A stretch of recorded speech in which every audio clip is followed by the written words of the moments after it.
I learned that courage was not the absence of fear, but the triumph over it.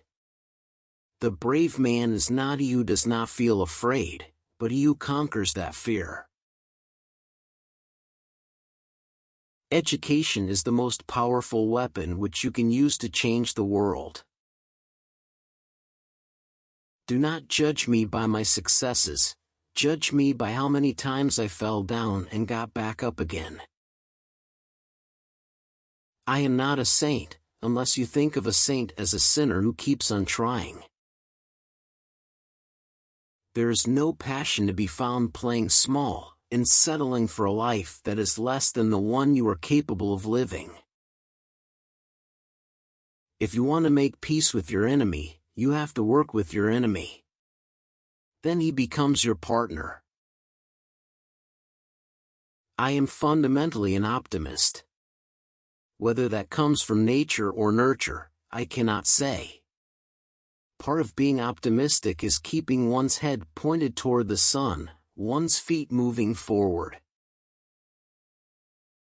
No one is born hating another person because of the color of his skin, or his background, or his religion. People must learn to hate, and if they can learn to hate, they can be taught to love, for love comes more naturally to the human heart than its opposite. The greatest glory in living lies not in never falling, but in rising every time we fall. I like friends who have independent minds because they tend to make you see problems from all angles. The first thing is to be honest with yourself. You can never have an impact on society if you have not changed yourself. We must use time wisely and forever realize that the time is always ripe to do right.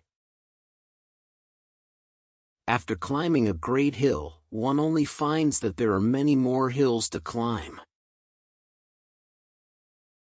It is what we make out of what we have, not what we are given, that separates one person from another.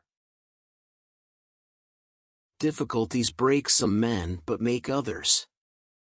No axe is sharp enough to cut the soul of a sinner who keeps on trying, one armed with the hope that he will rise even in the end. As we let our own light shine, we unconsciously give other people permission to do the same. There is no easy walk to freedom anywhere, and many of us will have to pass through the valley of the shadow of death again and again before we reach the mountaintop of our desires. I have walked that long road to freedom. I have tried not to falter, I have made missteps along the way. But I have discovered the secret that after climbing a great hill, one only finds that there are many more hills to climb. Real leaders must be ready to sacrifice all for the freedom of their people. A good head and a good heart are always a formidable combination.